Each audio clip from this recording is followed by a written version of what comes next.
The right outcomes is what we actually sell. We don't sell products or services. That takes getting your head around a little bit. When you work out you sell outcomes, that's brilliant, because that end point's actually your start point, because you look for the people that you could deliver those outcomes for.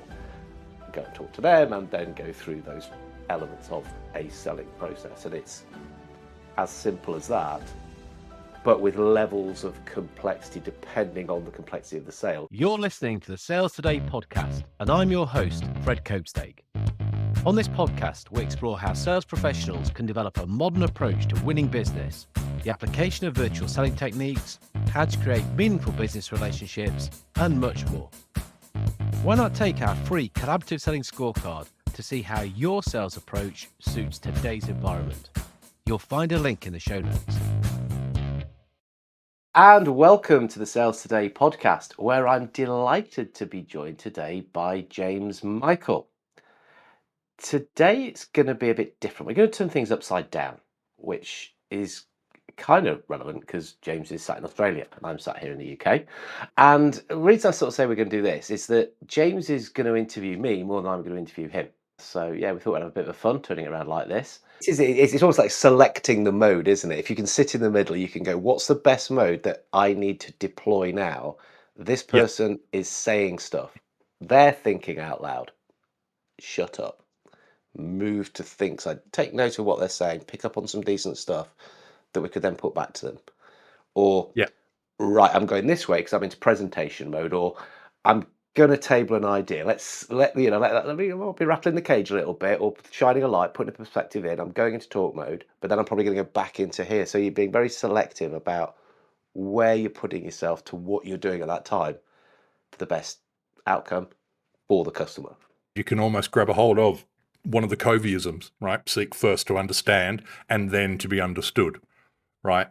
And for me, that was a bit of a turning point for me in sales. When I read that whole book, and interestingly, I thought it was a business book when I first got given it, right? The 7 Habits of Highly Effective People. I thought it was a business book. So I did what I always did with business books that had been given to me by my boss. I photocopied the models, put them up on the wall so that when he came to visit me, he could see that I was a devotee, right? I picked the book up again about a year later and read it from cover to cover because I had a period of not being in work, and it was summertime here in Australia. And so I read the thing from cover to cover, and it really was quite profound. And for somebody who had just begun to get into sales at that point in time, the notion of seek first to understand and then to be understood almost felt as though it was anathema versus what I'd been taught to do, which was, presentations, flip charts, and all that kind of stuff. And so I think where I'm going with all of this is that the nature of being an ambivert, the permission to seek first to understand, I would suggest very much lends itself much more to the nature of the person who's going to be in an engineering, manufacturing style role, right? And I guess I say that because I want to give comfort to the people that are in that cement space who are technically orientated to say, guess what? That's actually how people want to buy these days from people like you.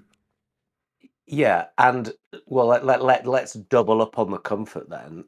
That what we're talking about here, when I was sort of saying, yeah, you select your style. This is process. There is a process to all this. There's a process to the wholesale. There's a process to a conversation. There's a structure to it. You can learn this and you can just deploy it.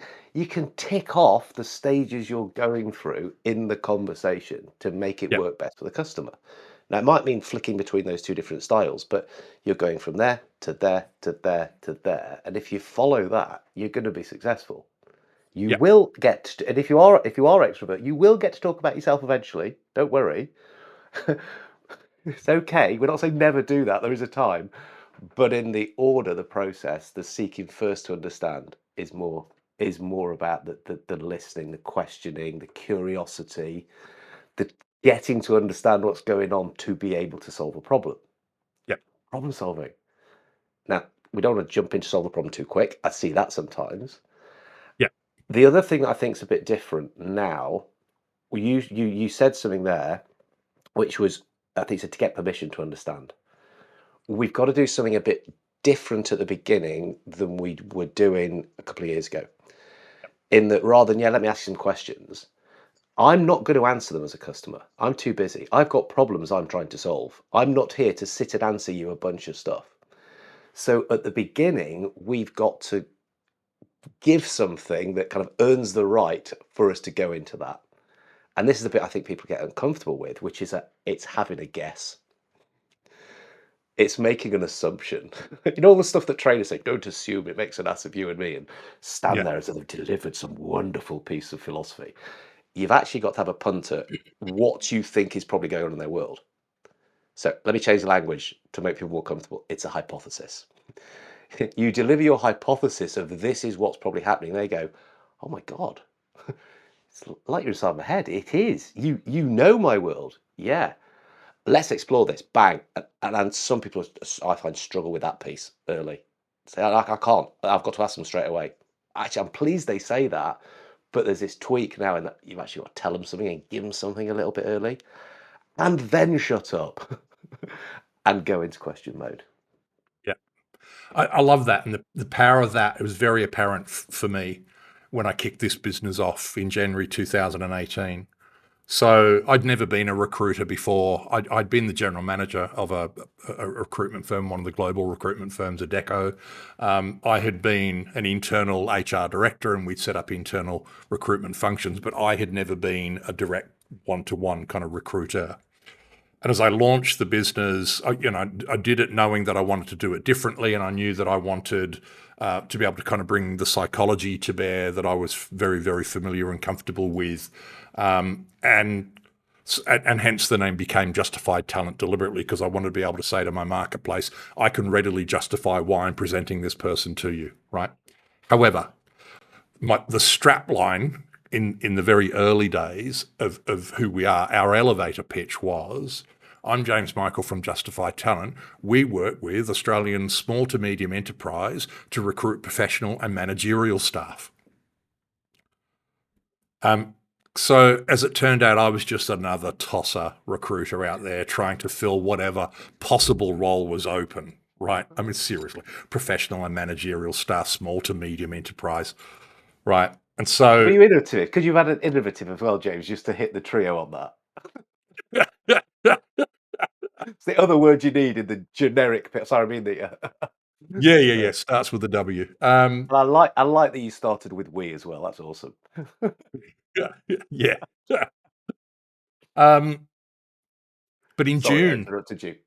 it's all right, it's all good. In June of 2018, I had an epiphany, and that was as a consequence of doing a program. You know, both you and I have done it. We're very familiar with it, and I'm not going to start promoting them on this interview. But I did have an epiphany and started to really think about if I was going to really distinguish myself in the marketplace and become renowned for solving a particular group of people's particular problem, that might be beneficial, right? And so we ended up shrinking it. And I had previously, I co-owned a sales training business. And so why this hadn't occurred to me beforehand, I don't really understand. But as a consequence of the counseling and guidance, we ended up recrafting. And as you're very familiar, and I've kind of used it at the beginning of the conversation today, I'm James Michael from Justified Talent. We work with small business owners to recruit their first sales professional. Super, super niche, right? So, and I don't want to go too much into niching per se, but what that allowed me to do was every single time that I then got into a conversation with a small business owner was to be able to have that conversation that led with insight. I know the world of pain in which you find yourself. I know how frustrating it is for you trying to find a bloody salesperson who actually lasts, right? Who actually turns out to be better than the yada yada that they gave you during the interview. I know, how frustrating that is. I know how costly it is for you. I know that it feels like you're pulling your own personal wallet out every month when you pay them. You're not pulling money out of some great big publicly listed company's bucket, et cetera, et cetera. And yeah, being able to have those insights and have that very reaction of, oh, you do know my world. You do know my pain. Yes. As you say, it gave me permission then to be able to then dig deeper and ask more questions. So yeah, it's a very, very, very useful thing. And for the people listening and or watching, I'm actually slightly left towards introvert than I'm certainly not extrovert. So just despite how I'm coming across today, my natural inclination is to be introverted. So like when Fred and I finish talking today, if I don't talk to another human being for the next 24 hours, that'll be just fine. That's not Anyway, my effect then. I digress. But then you've learned how to project and sort of go, Yeah, yes, I am on show. I will pretend I'm an extrovert for this half hour, whatever it is. Yeah. And I will use the structures I know that when I'm pretending will make that pretense land better, both through the delivery of learned delivery, the yeah, content, because I know what to say. So again, these things are it's all structure. We can all do that. yeah, Yeah. absolutely. I used to think I was massive extrovert, but then I've realised I'm probably ambi as well, in that I get tired.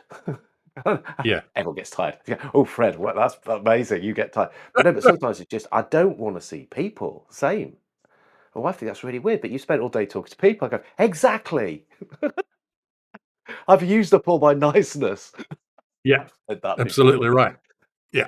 It actually, Let's dig I into was the traveling. process I thing. was traveling. I have to say, I was traveling this week, and Mm. I arrived at an airport, right, Girona near Barcelona, and there's one flight on it.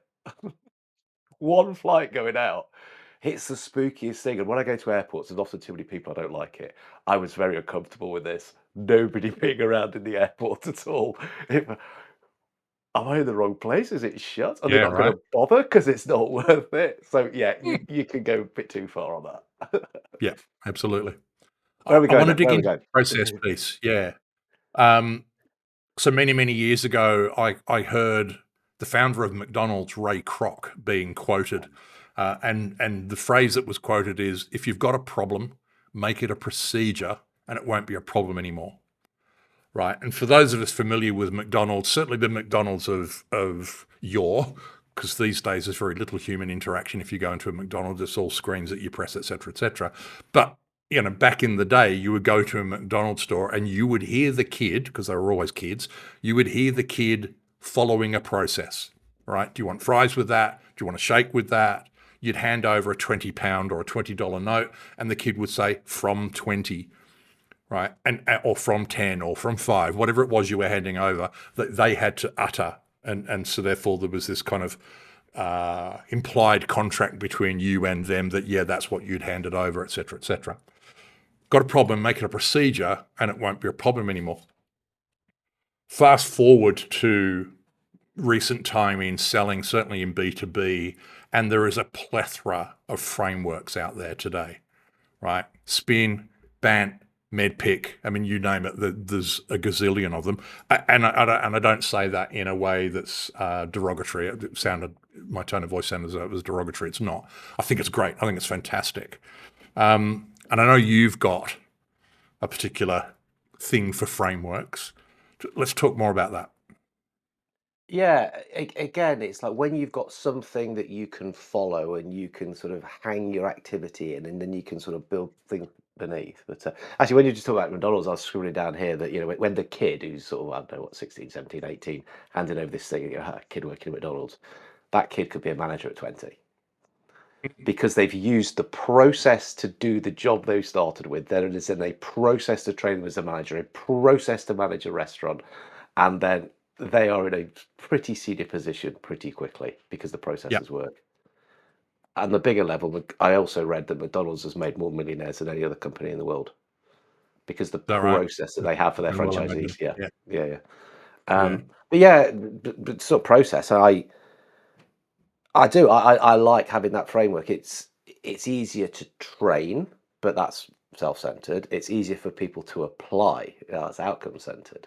And so the one I look at, I talk about the value framework, which is validate, align, leverage, underpin, and evolve. Because when I wrote it, using big words seemed like a good idea, and I wanted it to spell value. But what I will tend to do now, because I'm realizing that we have to make things simpler than ever today. Yeah, I certainly do, so I made it too complicated. But I think generally, the more simple you can make something, the more concise, the better. So I just talk about selling. It's about having the right opportunities. So you then do the right research to have the right conversation to deliver the right solution so that people enjoy the right outcomes. The right Yeah. outcomes is what we actually sell. We don't sell products or services. That takes getting your head around a little bit. When you work out you sell outcomes, that's brilliant because that end point's actually your start point because you look for the people that you could deliver those outcomes for.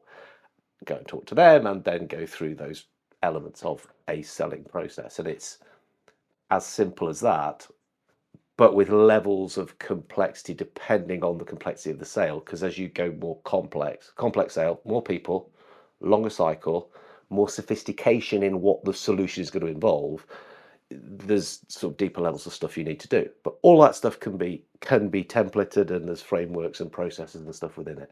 But broadly, it boils down to those 5 things. Yeah. Yeah. Very good. There's an interesting tension in all of that, I think, in as much as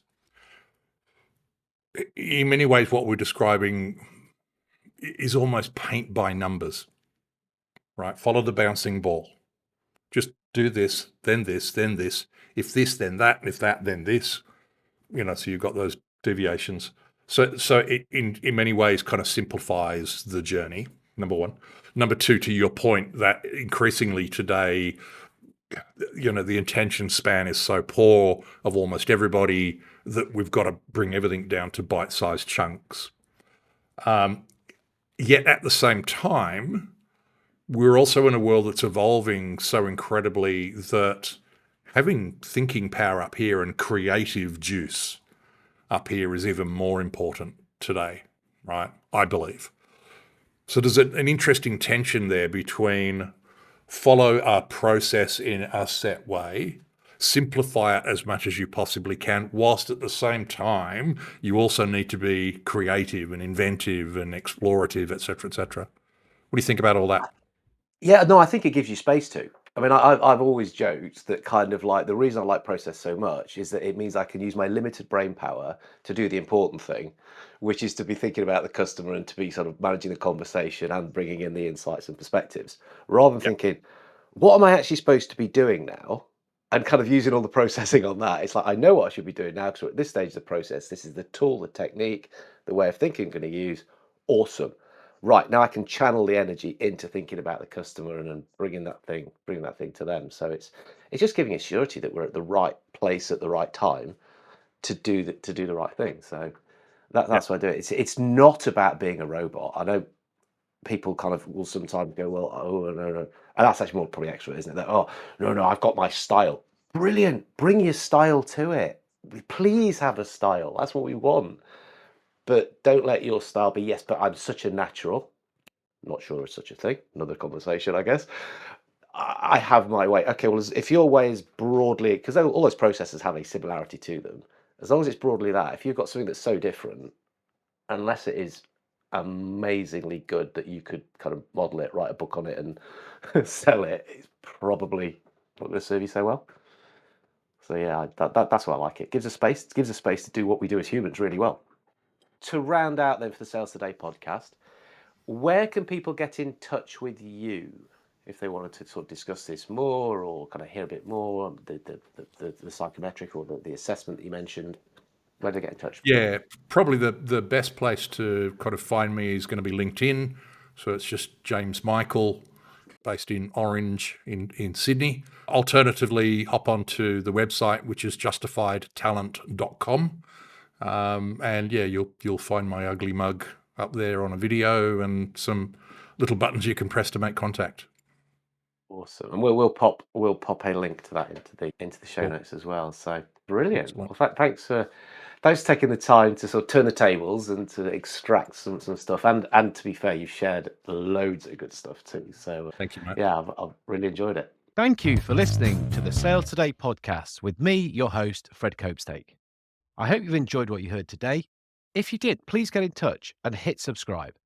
And remember, you can take the collaborative selling scorecard for free to check out how your sales approach works in today's environment.